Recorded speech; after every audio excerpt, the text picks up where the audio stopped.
اور جو لوگ شامل ہو چکے ہیں ان تمام معزز ممبران کو میں اپنے گھر میں ایک بار پھر خوش آمدید کہتا ہوں اور امید کرتا ہوں کہ آپ تمام لوگ خیریت سے ہوں گے۔ بندش کیا ہے اور بندش کس طرح لگائی جاتی ہے اور بندش کتنے طریقوں پہ لگائی جاتی ہے؟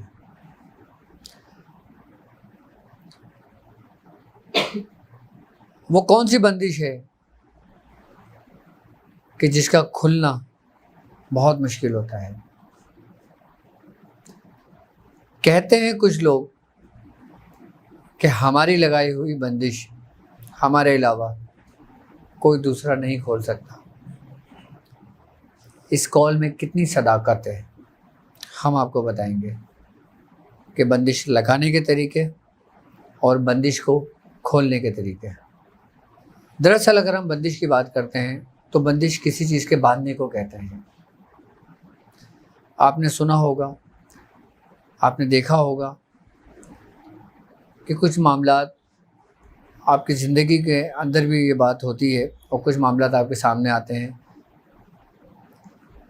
کہ نکاح کے اندر اگر کوئی عمل کر دیا جائے تو وہ بندش لگا دی جاتی ہے، نکاح میں کوئی چیز باندھ دی جاتی ہے کہ جب نکاح کے اندر کوئی چیز باندھی جاتی ہے تو پھر وہ گاڑی زیادہ عرصے نہیں چلتی۔ کچھ لوگ اس کی حفاظت کے لیے بندش لگاتے ہیں اور کچھ لوگ شر کے لیے بندش لگاتے ہیں، یعنی نقصان پہنچانے کے لیے لگاتے ہیں۔ ایک بات یاد رکھیے گا کہ بندش کے دو طریقے کار ہیں، کیونکہ بندش کے معنی باندھنے کے ہیں۔ ایک تو وہ طریقہ کار ہے کہ جس کے ذریعے ہم کسی شیاطین کو باندھتے ہیں، اس کی بندش لگاتے ہیں۔ ایک طریقہ کار خیر کے لیے ہے کہ ہم کسی کے نکاح کو باندھتے ہیں اس لیے کہ کوئی اس کے اندر داخل نہ ہو سکے، یعنی کہ کوئی نقصان نہ پہنچا سکے۔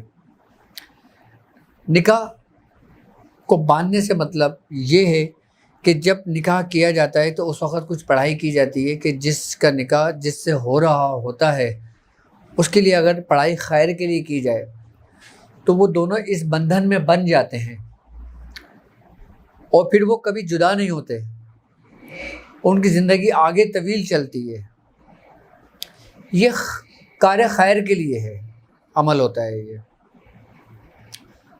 اچھا، اب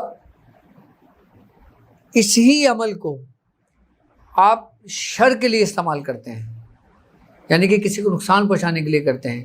اب نقصان پہنچانے سے مطلب یہ ہوا کہ اگر کسی کا نکاح ہو رہا ہو، کسی کا نکاح کسی کے ساتھ ہوتا ہے تو اس کے اندر کسی شیاطین کو باندھ دیا جاتا ہے، یعنی کہ وہ اس کو تنگ و پریشان کرتا ہے، ان دونوں میں نفرتیں پیدا ہوتی ہیں، پھر ان دونوں کے اندر وہ تعلقات قائم نہیں ہوتے جو ازواجی زندگی کے ہوتے ہیں، اور وہ سنت بھی ادا نہیں ہو پاتی ان سے۔ تو اس کا مطلب یہی ہوتا ہے کہ ان کے نکاح کے اندر کسی نے شرارت کی ہے، کوئی ایسا عمل باندھا ہے۔ اکثر آپ نے دیکھا ہوگا کہ کچھ لوگ، اکثر و بیشتر میرے پاس بھی ایسے مریض آتے ہیں تو اس معاملات میں بہت زیادہ پریشان ہوتے ہیں کہ ہماری شادی تو ہو گئی ہے لیکن ابھی تک ہم نے ازواجی تعلقات قائم نہیں کیے ہیں۔ جب ہم قریب جاتے ہیں تو ایسی کیفیت ہو جاتی ہے کہ ہمیں کراہیت سی محسوس ہونے لگتی ہے، یا ہمارے اندر ڈر و خوف پیدا ہو جاتا ہے، یا ہمارے ساتھ ایسی کیفیت ہو جاتی ہے کہ ہمیں بالکل بھی طبیعت اس طرف مائل نہیں ہوتی۔ تو اس کی کیا وجہ ہے؟ اب لوگ کہتے ہیں کہ بھائی آپ پہ جادو کر دیا گیا یا آپ پر ایسا ہو گیا، جبکہ اگر حقیقتاً دیکھا جائے تو جب کسی کا ایسے معاملات ہوتے ہیں تو باقاعدہ نکاح کے اندر اس کے اندر کچھ شیاطین کو باندھ دیا جاتا ہے۔ یہ میں آپ کو عملیات کی دنیا کی بات بتا رہا ہوں۔ اگر کسی کے ساتھ ایسے معاملات ہوتے ہیں تو میں اس کا بھی توڑ آپ کو بتاؤں گا، اس کو بتاتا ہوں، اور بندش ہم اور کیسے کہاں لگاتے ہیں میں اس کا بھی طریقہ کار آپ کو سمجھاتا ہوں۔ تو سب سے پہلے ہم اپنے پروگرام کا آغاز اسی جگہ سے کرتے ہیں، یہیں سے کرتے ہیں کہ وہ لوگ کہ جن کے ساتھ ایسی کیفیت ہوتی ہیں کہ ان کی شادی تو ہو گئی ہے لیکن وہ ازواجی زندگی کو آگے نہیں بڑھا سکتے یا آگے نہیں کر پاتے، تو وہ سب سے پہلے یہ کریں کہ سورہ یاسین، ٹھیک ہے، آپ کے گھر میں جب بھی شادی ہو اس بات کا خیال رکھیں، یا گھر کے اندر نکاح ہو تو مرد سب سے پہلے، لڑکا جب نکاح کے لیے جائے تو سب سے پہلے وہ سورہ یاسین ایک دفعہ پڑھ لیں۔ سورہ یاسین پڑھنے کے بعد پھر وہ اپنے لیے دعا کرے اور اپنے اس نکاح میں خیر و برکت کے لیے دعا کرے، تو وہ یہ شخص پڑھنے والا اور پھر دعا کرنے والا اس کے شر سے محفوظ رہتا ہے۔ آپ نے یہ بات عموماً دیکھی ہوگی کہ جب شادی ہوتی ہے تو عموماً یہ کہا جاتا ہے کہ آپ نے 2 رکعت نماز شکرانی کی ادا کرنی ہے، یا آپ نے 2 رکعت نماز نفل پڑھنی ہے، یا آپ نے 2 رکعت نماز اس طرح ادا کرنی ہے۔ وہ نماز ادا کرانے کا مقصد بڑے بوڑھوں کا کیا ہوا کرتا تھا؟ اسی لیے ہوا کرتا تھا کہ اگر اس رات کسی قسم کی کوئی شیاطینی معاملات ہوں، یا کوئی آپ کے حاسدین ہو جو آپ کو نقصان پہنچانا چاہتے ہیں، یا کوئی آپ کے دشمن ہو جو شیاطینی شر سے وہ کرنا چاہتے ہیں، تو یہ نماز ادا کرنے سے اور سورہ یاسین پڑھنے سے انسان ان کے شر سے محفوظ ہو جاتا ہے۔ پھر وہ کوئی بھی عمل کریں تو اس پر اس کا اثر انداز نہیں ہوتا۔ آئی بات سمجھ میں؟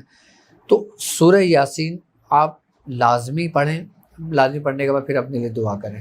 اچھا، یہ تو وہ ہے کہ جن کی ابتدائی زندگی کا سفر شروع ہو رہا ہے۔ اچھا، کسی کا سفر شروع ہو چکا ہے اور اس کے بعد ایسے سمٹمز پیدا ہو گئے ہیں تو وہ کیا کرے؟ وہ پھر یہ کرے کہ آپ نے 7 لیمو لینا ہے اور 1 لیمو کے اوپر سورہ فلق اور سورہ ناس پڑھ کر اس پہ دم کر دینا ہے۔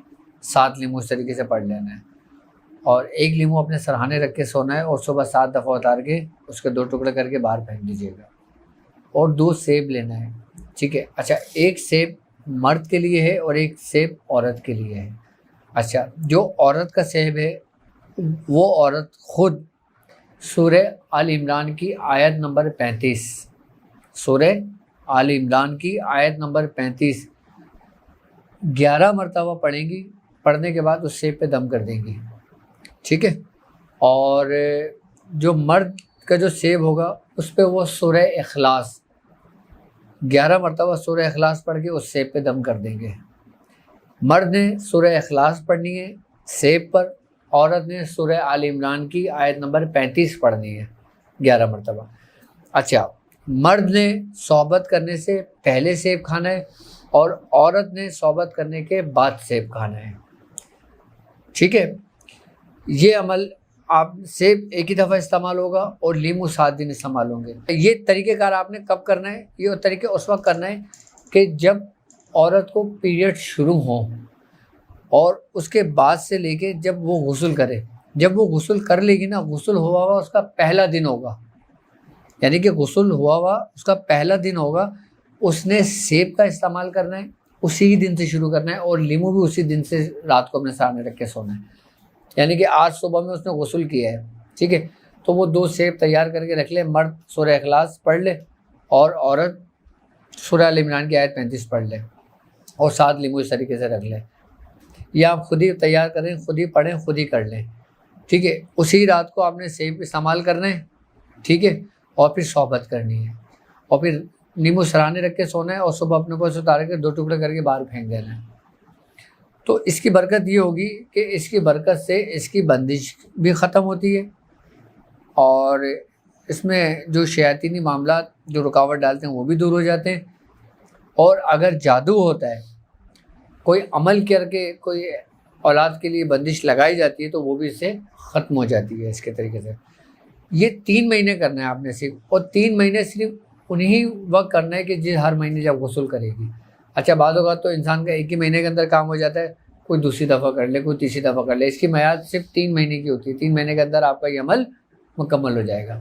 اور مرد سورہ محمد پڑھے اولاد کے لیے اور عورت بھی سورہ محمد پڑھے، یہ بندش کو بھی ختم کرتا ہے اور یہ اولاد کے لیے آسانیاں بھی پیدا کرتا ہے۔ اور میں نے جن اپنے مریضوں کو یہ طریقہ کار سمجھائے ہیں، بندش کو، جادو کو، ٹونے کو، شیاطین کو، اولاد کے معاملے میں جو رکاوٹ ہوتی ہے وہ میں نے اکثر پایا ہے اس عمل میں۔